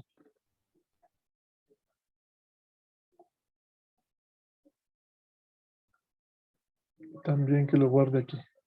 Vale, vamos a ocupar ahorita el de primer orden, pero vamos a ocupar en el desarrollo de la práctica en este día los dos, ¿ok? Entonces, ya me lo acaba con el de primer orden. Ahí está. Dejen, abro el, aquí está, me voy a escritorio. Y me voy a sistemas de primer orden y lo extraigo aquí. Es una carpeta en donde, en este caso solamente viene el puro ejecutable, en la pura aplicación. Entonces, no tendría que tener problema si ya se instaló una aplicación antes, ¿vale? Porque cuando se instala por primera vez una aplicación de todo esto que se hace con LabVIEW, se instalan todas las, ¿cómo se llama? Se instalan todas las licencias y todo lo que se necesita. Y como se hizo en el mismo, en un programa de la misma versión, pues no hay tanto problema. Y aquí está, sistema de primer orden.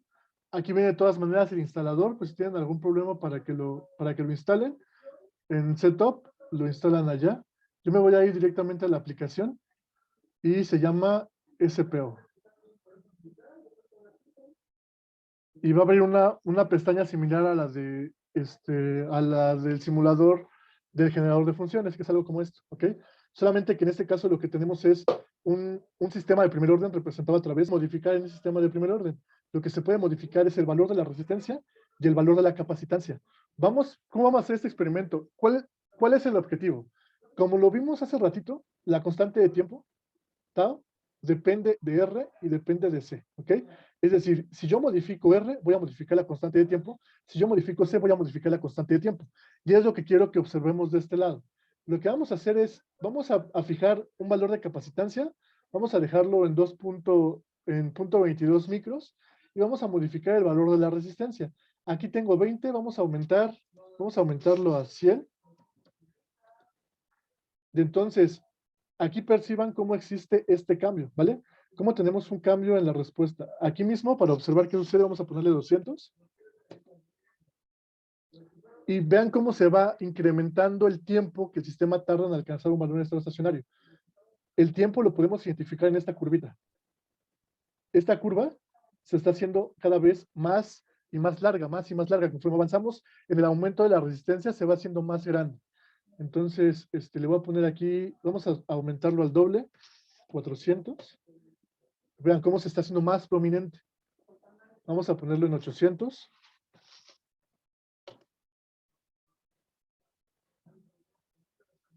Se tarda más. Vamos a ponerlo en 1600. Se va tardando más, se va tardando más. Ya no es tan rápido como, por ejemplo, en 20. Si le pongo aquí yo 20, bueno, vamos a esperar que se estabilice y lo ponemos otra vez. Vamos a ponerle 50. Vean cómo es más rápido. En el caso pasado todavía no alcanzaba un valor en estado estacionario. Incluso si le pongo 5000, vean cuánto tiempo se tarda, se va tardando en crecer, en crecer, en crecer hasta llegar a un valor final, ¿ok? Entonces, ¿qué podemos decir que sucede con la resistencia? Cuando nosotros modificamos el valor de la resistencia, ¿qué es lo que está pasando? Estamos haciendo más grande la constante de tiempo. Algo similar sucede con la capacitancia. Cuando nosotros variamos la capacitancia, lo que vamos a ocasionar es que se tarde más el sistema en alcanzar el valor en estado estacionario. Esto quiere decir que estamos aumentando la constante de tiempo. ¿A qué conclusión podemos llegar? ¿O tenemos que llegar? Tenemos que llegar a la conclusión de que la constante de tiempo depende directamente del valor de los parámetros y conforme nosotros vamos modificando los parámetros de un sistema, estamos modificando la constante de tiempo que tiene el sistema. ¿Vale? ¿Sí está clara esta parte? ¿Sí está claro lo que ocurre con la resistencia? ¿Alguien tiene alguna duda? ¿Tiene alguna pregunta? Ok. Ok.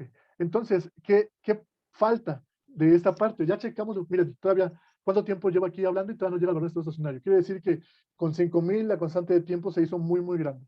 ¿Qué es lo que falta? Ya vimos qué sucede con la resistencia. Ustedes lo que tienen que hacer es replicar esto, pero con el valor de la capacitancia. Van moviendo los valores de capacitancia, fijan un valor de resistencia donde ustedes gusten. Puede ser, por ejemplo, en el mismo valor de 5000 o puede ser en un valor más pequeño como 200, 250. Lo fijan ustedes en un valor en el que sea y van modificando el valor de la capacitancia y van observando qué es lo que sucede. Y tienen que dar una conclusión en función a lo que observen. ¿Qué pasa, qué pasa con la constante de tiempo? ¿Y qué sucede cuando ustedes van modificando el valor de la capacitancia? ¿Ok? ¿Dudas de qué es lo que tienen que hacer con esta parte? ¿O qué es lo que se tiene que continuar para terminar con esta actividad? ¿No? Ok.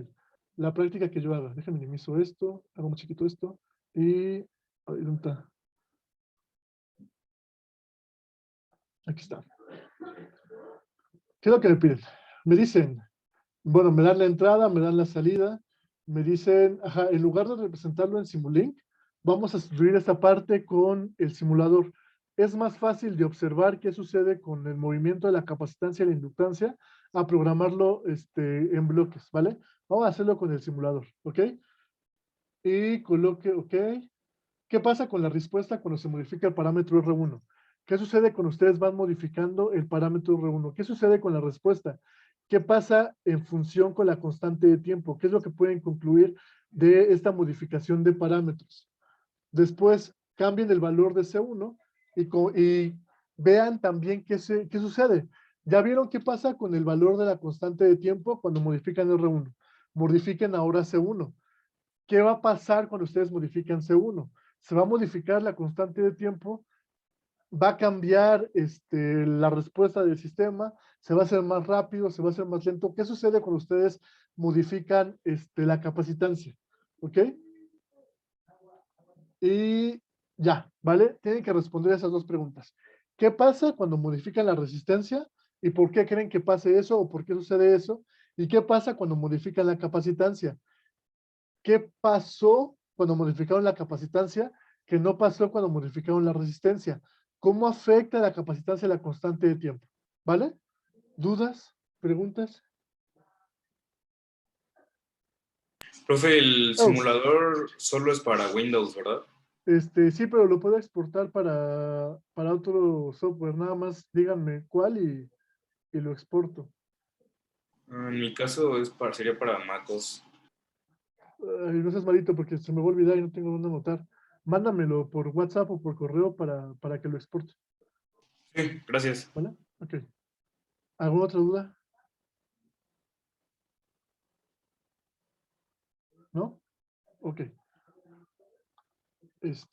Vale. Entonces, pasamos ahora a respuesta escalón de un sistema de segundo orden. Ah, bueno, no lo mencioné, pero creo que sí es importante mencionarlo. Lo que obtuvimos o lo que se obtiene en esta respuesta, cuando modificamos el valor de la resistencia, todo lo que estamos observando de este lado ocurre para un sistema de primer orden que se encuentra excitado con un escalón. Ok, ocurre para un sistema de primer orden que está excitado con un escalón, ¿vale? Entonces, estamos caracterizando la respuesta de un sistema de primer orden, pero además estamos caracterizando la respuesta del sistema de primer orden que es excitado para una señal singular que es un escalón, ¿vale? ¿De qué amplitud? En este caso tiene una amplitud de 5, ¿vale? ¿Todo claro? Ok, entonces este lo voy a cerrar para no usar recursos de más y que se vaya a parar otra vez la computadora. Y vamos a trabajar con el sistema de segundo orden ahora, ¿vale? Tenemos este sistema de segundo orden. Como es un sistema de segundo orden, tenemos que tener dos elementos que almacenan energía. Tenemos aquí una inductancia y tenemos acá una capacitancia, ¿ok? Aquí me gustaría hacer una pequeña aclaración porque creo que también es importante considerarlo. ¿Qué sucede si yo tengo un capacitor conectado, por ejemplo, aquí? Y yo quiero analizar todo este sistema. Si yo tengo un capacitor conectado aquí y quiero analizar este sistema, lo que tendría que contar es, o para poder definir cuál sería el orden del sistema, tendría yo que contar cuántos elementos que almacenan energía se encuentran dentro del sistema. En este caso tengo 1, 2 y 3, ¿ok? Entonces, de acuerdo a lo que platicamos, el sistema sería de tercer orden, pero tenemos que tener cuidado. ¿Por qué?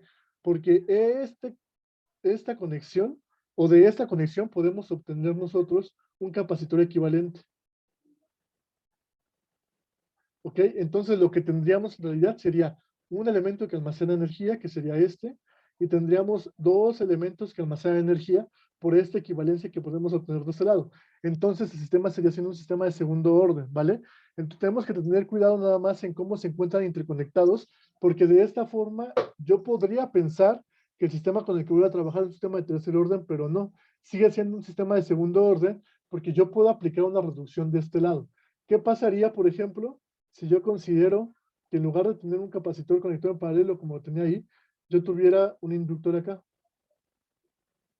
En este caso, sí sería un sistema de tercer orden. ¿Por qué? Porque tengo un elemento que almacena energía, tengo otro y tengo otro. Pero esta interconexión que tengo de este lado no puedo, con esta interconexión no puedo obtener ningún equivalente. Por lo tanto, la ecuación diferencial que va a caracterizar a este sistema sí sería una ecuación diferencial de grado 3. ¿Ok? Vale. Entonces, hecha la aclaración, vamos a trabajar con el sistema de segundo orden que tengo de este lado. Lo primero que tenemos que hacer, lo primero que vamos a hacer es identificar cada una de las partes de acuerdo a la generalización con la que trabajamos. En este caso, si se dan cuenta, no viene normalizada la ecuación diferencial. La tenemos que normalizar. Si normalizo esta ecuación diferencial, ¿cómo me quedaría? Me quedaría la segunda derivada del voltaje del capacitor con respecto del tiempo, más R entre L de la primera derivada con respecto del tiempo, más 1 entre LC por la derivada, no es cierto, aquí hay un error, ¿eh? Ah, no es cierto, yo sé que estoy cometiendo el error. 1 entre RC por el voltaje del capacitor, igual a 1 entre LC por el voltaje de entrada B1, ¿ok? Identificamos la señal de entrada y la señal de salida. Esta es mi señal de entrada, esta es mi señal de entrada. El voltaje en el capacitor es mi señal de salida, por lo tanto, esta es mi señal de salida. ¿Ok? Ya lo tengo normalizado. Ya puedo identificar ahora cada una de las partes. En este caso, 2 por el factor de amortiguamiento por omega n es igual a ¿qué cosa?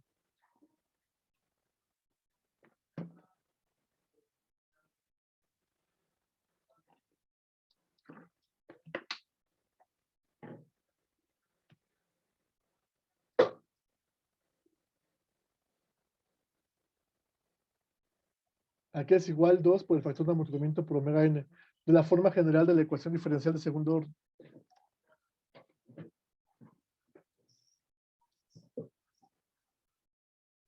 RC. RC. No, pero acuérdense que esta de acá, esta no está normalizada. Para poder obtener, en este caso de este sistema de segundo orden, la forma general, necesitamos normalizar. Y la normalización queda representada a través de esta ecuación diferencial. ¿Sería R sobre L? En este caso sería R entre L. Y omega n.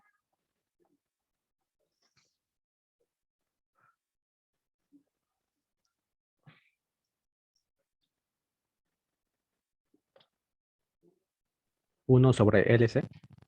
Ok. ¿Todos están de acuerdo? ¿Alguien tiene alguna duda? ¿Algún comentario? ¿Alguna objeción? Sería el cuadrado, ¿no? Aquí sería la raíz.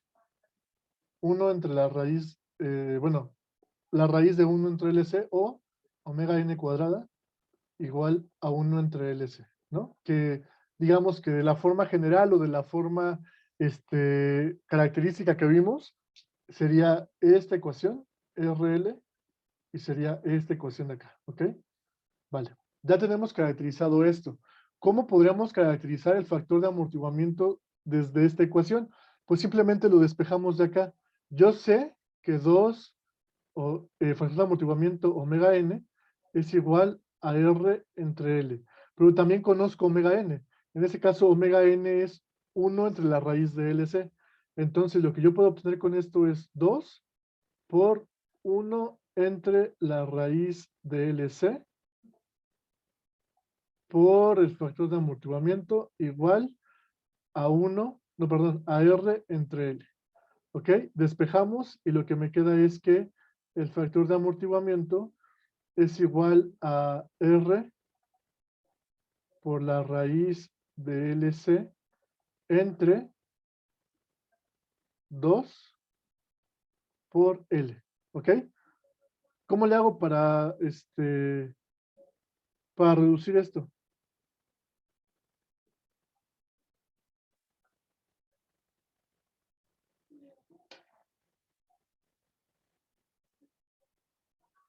Pues puedo tener, o puedo hacer esto, ¿no? R por la raíz de L, porque esa raíz es completa acá, ¿eh? Por la raíz de C, entre 2 por la raíz de L, por la raíz de L. Esta raíz de L se va con una raíz de L de acá, y lo que me queda es el factor de amortiguamiento es igual a R entre 2 por la raíz de C entre L.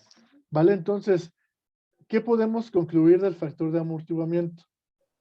Profe, Eu, a mí me quedó duda, ¿por qué abajo es 2 por raíz de L por raíz de L? porque yo tengo que L. Ay, déjalo borrar. Ahí está. Tengo que L, yo lo puedo representar, lo puedo dividir a través de la raíz de L por la raíz de L. En este caso, si lo llevamos a exponentes, es 1/2 por L a la 1/2. Cuando lo sume, me va a quedar L de 1/2 más 1/2. Y pues esto es igual a L. Ok, sí, ¿Vale? sí, ya lo entiendo. Gracias. Ok. ¿Alguna otra duda? ¿No? Ok.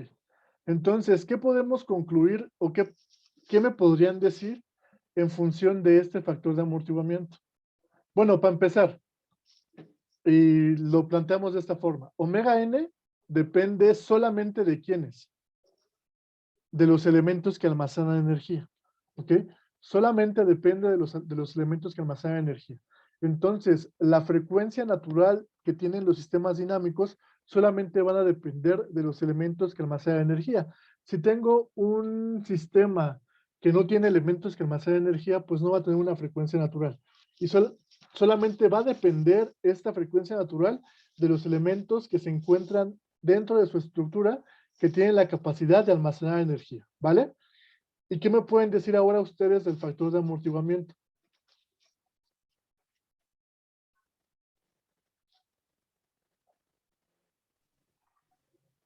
Pues que no puede ser menor a 0, ¿no? Ajá, sí, no puede ser menor a 0. Sí, no, es que iba a comentarles algo, no sé si hacerlo, no, los voy a confundir. Sí, vamos a considerar para fines prácticos que no puede ser menor a 0. ¿Qué más me pueden decir del factor de amortiguamiento? También depende de la resistencia. Que depende de la resistencia, ¿ok? Este factor de amortiguamiento depende de todos los elementos del sistema, ¿ok? Depende de todos. Pero, ¿qué sucede, por ejemplo, si la resistencia es igual a 0? ¿Cuánto vale el factor de amortiguamiento? Pues 0, ¿no? 0. Entonces, cuando la resistencia es igual a 0, ¿qué tipo de respuesta vamos a obtener?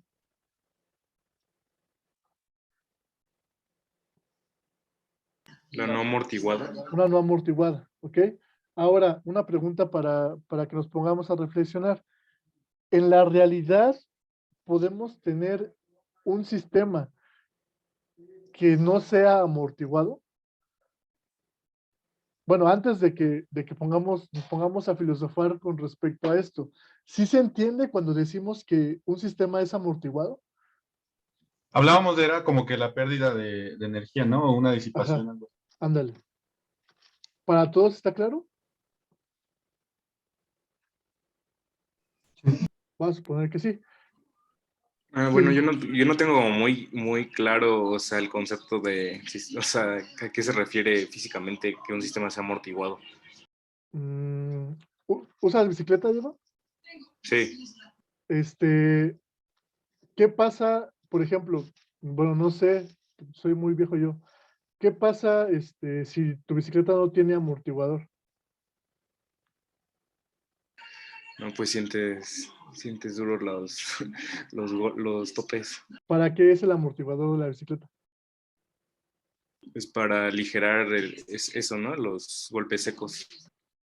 Lo que hace el amortiguador es que es un chunchito que sube y baja, ¿no? Sube y baja con menor velocidad. Entonces, si tú te pones suponemos que la bicicleta es una plataforma y suponemos que tiene el amortiguador y el piso es como una señal que va moviendo la bicicleta hacia arriba y hacia abajo. Lo que está haciendo el amortiguador es que si hay un cambio brusco en la señal de entrada, tú no sientas tanto esa oscilación. ¿Qué pasa, por ejemplo, si tu bicicleta tiene mucho amortiguamiento? ¿Qué pasa si tu bicicleta, si el amortiguador es nuevo, por ejemplo? No sientes casi nada. No sientes nada. Entonces, si tu amortiguador es nuevo, si el amortiguador de tu bicicleta es nuevo, la respuesta que vas a obtener sería algo como esto. No sientes nada, no sientes prácticamente nada, ¿ok? Si el amortiguador no está nuevo, pero tampoco está viejo, está un poquito usado, lo que vas a sentir va a ser poquita parte del terreno, así. Si tu amortiguador no funciona, lo que vas a sentir va a ser algo como esto. Estás sintiendo toda la parte del terreno. ¿Es lo mismo o es algo similar a lo que sucede con los sistemas? Lo que está pasando con esta cuestión del amortiguamiento es qué tanto efecto está teniendo la señal de entrada sobre el sistema que estamos analizando. Entre más amortiguada sea, va a tener menos cambios en el transitorio. Entre menos amortiguada sea, va a tener más cambios en el transitorio. ¿Ok? Es más o menos la analogía. No sé si ya quedó más claro. Sí, gracias. Ok, entonces para todos los demás, está claro. Ok, partiendo de que tenemos sistemas amortiguados y estamos hablando aquí de algo no amortiguado, ¿ustedes creen que en la realidad exista un sistema que no esté amortiguado? Es decir, que yo tenga siempre esta respuesta. No, ¿Por qué no? No vi quién contestó, pero ¿por qué no? pues es que es como, bueno, podemos igual hacer analogías como con la cuestión de la entropía, ¿no? Siempre hay como una cuestión como de pérdida o los sistemas no son perfectos, siempre tienen variaciones. Ok. ¿Qué pasó, Diego? Eh, sí, sí hay casos, ¿no? En los que podemos tener ese fenómeno, es cuando tenemos los sistemas amortiguados forzados, ¿no? Cuando A ver, hay una explícame fuerza, más. cuando hay una fuerza constantemente aplicada a un sistema, solamente en ese caso se podría tener algo así. No, a ver, elaborame más porque no sé cuáles son los sistemas que me mencionas. Bueno, es que cuando a un sistema le aplicamos una fuerza constante, podemos hacer que Ok, se mantenga, ok. Una excitación que se persistente, mantenga por, dices, ¿no? ajá, sí. En ese caso podríamos hacerlo así, ¿no? Ah, sí, sí, sí. En ese caso sí, pero estamos condicionando la estructura del sistema en función a la entrada. En el caso, yo me refiero más a si naturalmente o si nada más el puro sistema en sí, si podemos encontrar un sistema que sea no amortiguado. Sí, porque si tú forzas al sistema con una excitación persistente a que siempre tenga una entrada, en este caso, que siempre esté generando una excitación, vas a obtener una oscilación, pero no significa que el sistema sea no amortiguado. Vas a obtener una respuesta como esta, pero no es un sistema no amortiguado, es un sistema que está excitado persistentemente. Porque, profe, si pasara eso, entonces, pues sí podemos forzar un sistema amortiguado, ¿no? Pero dentro justo de esa parte del sistema, habría otra parte del sistema que no estaría amortiguada, no sé si me explico, ¿no? Aunque tratemos de forzarlo, siempre habrá una parte del sistema que no sea amortiguada. Bueno, más bien que sí tenga amortiguación. Sí, lo que menciona tu compañero Diego es que nosotros podemos forzar esta respuesta, la respuesta que está en verde ahí en la pantalla, la podemos forzar a través de una excitación constante. Si siempre nosotros a un sistema lo mantenemos excitado por alguna señal de entrada, en este caso, bueno, no sé si se refiere a esto, pero la excitación persistente son con señales que tienen un montón de señales incluidas para que siempre estén excitadas. Es decir, es una señal que tiene montadas señales de varias frecuencias. Entonces tú con una señal que tienes, una señal de entrada, que tienes un montón de frecuencias montadas en la señal que estás usando, lo que vas a obtener es que al sistema lo vas a excitar por todas las frecuencias. Entonces, vamos a lograr tener este tipo de respuesta, pero no precisamente porque el sistema se comporte de esa forma, sino porque tú lo estás forzando a que tenga ese tipo de respuesta. Eso va en el sentido del comentario de Diego. Y el sentido que yo le estoy preguntando es más natural, por así decirlo. Si de manera natural existe un sistema que sea no amortiguado. Un sistema que no tenga pérdidas, un sistema que no disipe energía, un sistema que, sí, que no tenga amortiguamiento, en donde la resistencia sea igual a 0, por ejemplo. Aquí. Vamos a dejarlo ahí para la reflexión. Vamos a seguir trabajando en lo demás, ¿ok? Voy a borrar todo esto, lo voy a eliminar para ver qué es lo que tenemos que hacer con este sistema de segundo orden. Una vez que ya encontramos, ya caracterizamos la estructura, ya sabemos quién es el factor de amortiguamiento y cuánto vale, ya sabemos cuál es la frecuencia natural y cuánto vale, ya sabemos cómo es la estructura del sistema. Ahora lo que vamos a hacer es, con el otro simulador, vamos a probar estas diferentes señales y cuándo podemos obtenerlas. Entonces, y en ese sentido vamos a llenar esta tablita, ¿vale? Para poder identificar cuándo existe este cambio de respuesta. Para esto me voy a ir otra vez al escritorio y voy a descomprimir ahora el sistema de segundo orden.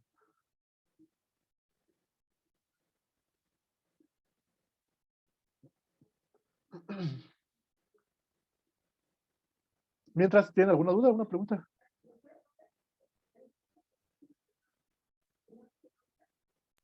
No, por el momento. Ok. Entonces, sistema de segundo orden, sistema de segundo orden y sistema de segundo orden, SSO. ¿Por qué no veo dónde sale? Aquí está. Ahí está, ok. Entonces tenemos una señal de entrada igual que es voltaje y tenemos aquí el valor de la resistencia. En este caso, estamos manejando que la resistencia es igual a 0. Y lo que estamos observando, pues, la respuesta no amortiguada de un sistema, ¿vale? Siempre está oscilando, siempre está oscilando, siempre está oscilando, siempre está oscilando. Vamos a modificar el valor de la resistencia. No sé, vamos a ponerle, por ejemplo, por aquí, por 5. Entonces, vamos a observar cómo es el comportamiento que tiene el sistema con una resistencia de 5. Acuérdense que todo esto es con el objetivo de que veamos más práctico qué sucede con el sistema. Si lo simulamos nosotros en Simulink, vamos a obtener la respuesta directamente, la solución matemática de la respuesta. Y lo que me interesa con esto es que ustedes más o menos se den una idea de qué es lo que pasaría dentro del laboratorio. Lo que sí es cierto es que si bien hay sistemas dentro del entorno de la ingeniería que tienden a tener un comportamiento no amortiguado, por ejemplo, de forma natural, los sistemas superconductores tienen una resistencia que tiende a 0. Hay unos elementos que almacenan energía que son volantes de inercia que tienen masas que van tendiendo a ser valores muy pequeñitos para que tengan capacidades de almacenamiento muy grandes. Entonces, si bien no son resistencias o no son valores que van tendiendo a 0, sí son cuestiones que se acercan mucho al comportamiento no amortiguado. Y es más o menos lo que pasaría dentro del laboratorio. En teoría, teóricamente, solamente tenemos un valor para el cual el comportamiento del sistema es no amortiguado. Y ese valor es resistencia igual a 0. Prácticamente podemos tener valores de resistencia en donde el sistema puede parecerse a un sistema no amortiguado. Por ejemplo, aquí tenemos un valor de resistencia 5 y todavía el sistema se encuentra oscilando, ¿ok? Acuérdense, estamos trabajando todo esto para entradas a escalón. Entonces todavía el sistema está oscilando, todavía el sistema está oscilando. Si aumentamos más el valor de la resistencia, por ejemplo, por 10, vamos a notar que el sistema va a seguir oscilando, pero que el tamaño de las oscilaciones se va a hacer más pequeñito, se va a hacer más pequeñito, se va a hacer más pequeñito. Pero todavía sigue teniendo esta tendencia de un sistema que es que diga no amortiguado, ¿ok? Entonces, sigue pareciendo que el comportamiento del sistema es no amortiguado. Nos vamos subiendo más, por ejemplo, voy a poner 14. De aquí sigue pareciendo, sigue tendiendo el comportamiento a un sistema no amortiguado, ¿vale? Les digo, teóricamente podemos caracterizar solamente un solo valor para el cual el sistema es no amortiguado, que es 0. Pero prácticamente podemos tener ciertas tendencias que hacen que nosotros podamos intuir que un sistema se sigue comportando de una manera no amortiguada. Y, por ejemplo, ¿qué pasa si yo le pongo aquí en 15? Si yo le pongo en 15, entonces veo que las oscilaciones están tendiendo más rápido a un valor constante. Entonces, en el caso de la práctica, uy, ya dejé de ver esta cosa. En el caso de la práctica, lo que tendríamos en esta tabla es que el valor del capacitor y inductor es el mismo para todos los casos y es el valor que viene aquí. El valor del inductor son 0.22 micros y el valor del inductor son 50 milihenries. Lo que estamos variando en ese sentido es el valor de la resistencia. Entonces, si yo tuviera que llenar esta tablita, aquí serían, lo voy a poner con mi letra fea para no perder tiempo en escribir, pero aquí sería 22 micros, y aquí sería lo mismo, lo mismo, lo mismo. Aquí serían 50 milis, aquí, perdón, aquí 0.22 micros, 50 milis, y aquí sería lo mismo, lo mismo, lo mismo. No amortiguada, la resistencia mínima en este caso va a ser 0, y la resistencia máxima en este caso van a ser 15. Todas las unidades de todas estas son en ohms, ¿vale? Entonces, de 0 a 15 ohms tengo un comportamiento no amortiguado. ¿Qué pasa después de 15 ohms? Me voy a ir a la otra pestaña. Aquí arriba vienen las pestañas. No amortiguado, sistema subamortiguado, críticamente amortiguado o sobreamortiguado. Me voy a subamortiguado. Aquí empieza en 15, ¿vale? Entonces, vean cómo el comportamiento sigue siendo, en primera instancia, oscilatorio. Entonces, lo que voy a hacer es detener. Voy a detener la simulación y la voy a volver a correr. Para detener le pongo aquí en el botón de detener y para correr le pongo en esta flechita que está apuntando hacia la derecha, me parece. Y ahí está, ¿vale? Y vamos a observar el comportamiento. Entonces, como 15 es la resistencia máxima del comportamiento anterior, 15 ahora va a ser la resistencia mínima de este comportamiento. 15 y voy subiendo el valor de la resistencia. Entonces sigue siendo no amortiguado, sigue siendo subamortiguado hasta 230. Aquí en 230 ya empiezo a tener un comportamiento que se parece más al sistema críticamente amortiguado. Entonces me voy a ir a mi práctica. Está aquí. Y de este lado la resistencia mínima son 15. Déjame ver qué hora son. Sí. Y la resistencia máxima son 230. ¿Ok? Y después me voy al otro elemento. A la otra pestaña. Y hago lo mismo. Detengo y corro. Entonces, comienzo con 230 como un comportamiento críticamente amortiguado y en 1000 deja de ser este comportamiento críticamente amortiguado. Entonces, de este lado, aquí tengo 230 y aquí tengo 1000. ¿Ok? De este lado, la resistencia mínima sería 1000 y la resistencia máxima pues sería la resistencia a la que llega el simulador, que en este caso son 5K. Me voy al simulador, me voy al sobreamortiguado, detengo y corro. Y esta primera respuesta es, digamos, que la última respuesta que tiene un sistema críticamente amortiguado y todas las demás ya corresponden a la respuesta de un sistema sobreamortiguado. ¿Vale? Aquí llega hasta 5000, que es la capacidad física que tiene el potenciómetro. Pero en realidad la resistencia podría ser el valor que ustedes gusten. ¿Ok? Vale. ¿Qué vamos a hacer en este caso? ¿Dónde está? Entonces aquí está 1000 y aquí pues la que llega al valor máximo son 5000. Ahí está, ya tengo en esta tablita. ¿Qué es lo que vamos a hacer? Con estos valores que tenemos de resistencia mínima y con estos valores que tenemos de resistencia máxima, vamos a obtener un error. ¿Un error con respecto a qué? Con respecto a la teoría. Entonces, voy a detener esto y lo voy a cerrar. Ahí está. Entonces, ¿qué sucede cuando vamos variando la resistencia? Pues vamos encontrando todos los valores de la respuesta, desde la no amortiguada hasta la sobreamortiguada. ¿Por qué? Porque si vemos la ecuación que está aquí abajo, que es la ecuación que obtuvimos nosotros hace ratito, si vemos esta ecuación, aquí hay un error, aquí es no es cierto, sí está bien. Si vemos esta ecuación, el factor de amortiguamiento depende directamente del valor de la resistencia, ¿ok? Entonces, si nosotros variamos la resistencia desde 0 hasta el valor de 5000, vamos a poder recuperar todos los valores de todos los transitorios de un sistema de segundo orden. ¿Qué es lo que vamos a hacer? Vamos a caracterizar nosotros nuestros valores de resistencia de manera teórica para poder obtener un error. Entonces, nosotros sabemos que los sistemas, la respuesta de los sistemas va en función de este valor. El valor de inductancia es constante y el valor de capacitancia es constante. Para todo el experimento que realizamos siempre es el mismo valor. Entonces, lo que vamos a hacer es que para el no amortiguado, tenemos que el factor de amortiguamiento es igual a 0, ¿ok? Entonces, vemos cuánto vale la resistencia de este lado y vemos cuánto error tenemos en el mínimo y cuánto error tenemos en el máximo. No me acuerdo cuánto era, pero creo que era 230. Entonces, vamos a obtener errores nada más en la diferencia. 230 menos 0. ¿Cuánto es el error que tenemos de 230 hasta 0? Pues 230. Perdón. En este caso, el error de resistencia que tenemos en la resistencia máxima, pues son 230 ohms, ¿ok? Después, el subamortiguado. Este va de 0 a 1. Vemos cuánto vale la resistencia cuando el factor de amortiguamiento es, por ejemplo, 0.00001, que es un valor un poquito más grande que 0.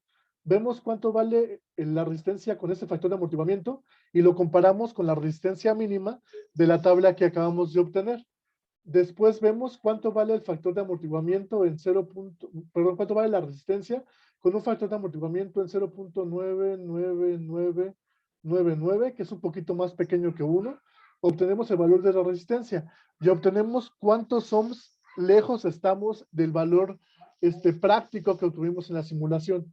¿Cómo vamos a obtener el error? Simplemente es la resistencia teórica menos la resistencia de la simulación. Esto me va a dar el error, ¿ok? Y este error va a estar dado en ohms, ¿vale? Vamos a ver cuánta desviación tenemos desde las resistencias teóricas que obtengamos con esta ecuación a las resistencias que obtuvimos en la simulación.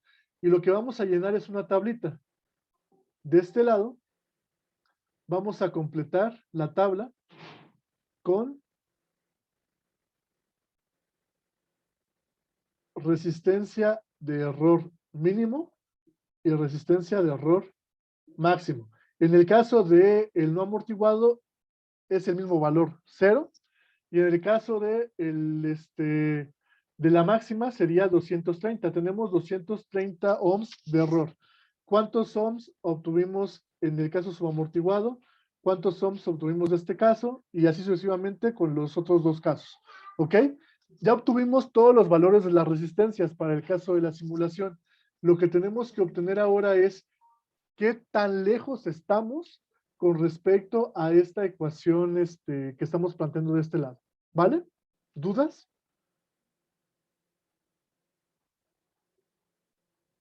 Okay. ¿Dudas? ¿Preguntas? ¿No? No, profe. ¿Todo está claro? ¿Qué es lo que cómo tienen que completar esta actividad? Ok. Vamos a quedarnos hasta este punto. La próxima semana vamos a trabajar con las dos partes que nos faltan, que son un sistema mecánico, que es el spinner, y cómo nosotros trabajamos esto desde el punto de vista de datos. Cómo conociendo datos, por ejemplo, en tablas y en gráficas, nosotros podemos caracterizar la respuesta de los sistemas dinámicos con lo que nos estamos presentando, ¿vale? Déjenme ver. Ok, todo bien. Vale, pues entonces voy a dejar de compartir mi pantalla y nada más para finalizar la sesión, por favor anoten su nombre en el chat para tener registro de la asistencia, ¿ok?